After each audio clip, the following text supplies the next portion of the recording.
बुधवार म्हणजेच 6 जानेवारीच्या दिल दोस्ती दुनियादारीच्या भागामध्ये रेवा रेश्माला सजेस्ट करते की तू राकेश जिजूंसोबत बेडरूम मध्ये झोप, कारण केतनला रात्रभर काम करायचं आहे. कदाचित जागरण होऊन तुला त्याचा त्रास होईल, हे सुद्धा ती पुढे रेश्माला सांगते. राकेश रेश्माला बेडरूम मध्ये सांगतो की रेवा आणि केतनला एकांतासाठी वेळ हवा असेल आणि त्यांना खूप साऱ्या गप्पा मारायच्या असतील, म्हणून ते तुला असं सुचवत असावेत. त्या दोघांना बोलताना एक गोष्ट जाणवते की आपण रेवा आणि केतन समोर नवरा बायकोची ऍक्टिंग देखील करू शकत नाही, त्यामुळे केतनला आपल्याविषयी बरेच प्रश्न पडलेत. तेव्हा राकेश रेश्माला निकनेमनी बोलवायला सुरुवात करतो आणि हे निकनेम म्हणजे मिठ्ठू.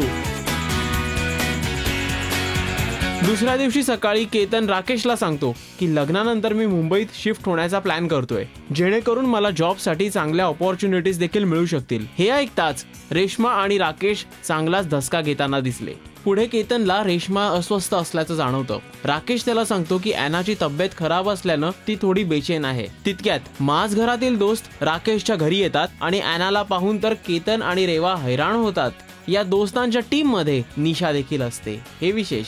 तेव्हा राकेश दबक्या आवाजात ॲनाच्या तब्येतीची कल्पना सर्वांनाच देतो. यावेळी निशा काहीशी अस्वस्थ असल्याचे जाणवते, कारण रेश्मा राकेशच्या घरी राहायला आलेली असते.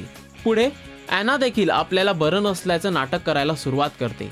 मग सर्वच ॲनाला डॉक्टरकडे घेऊन जाण्याचं ठरवतात आणि केतन सुद्धा त्यांच्या बरोबर येण्याचा निर्णय घेतो. तेव्हा मात्र केतनच्या निर्णयानं सर्वच जण गोंधळून जातात.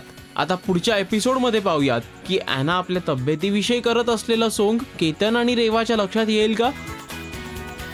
माझ घरात आल्यामुळे केतनला कोणते प्रश्न पडतील, हे सर्व आपण पाहू शकतात दिल दोस्ती दुनियादारीच्या नेक्स्ट एपिसोडमध्ये. या प्रोग्रामचे हायलाइट्स रोज जाणून घ्या फक्त राजश्री मराठीवर.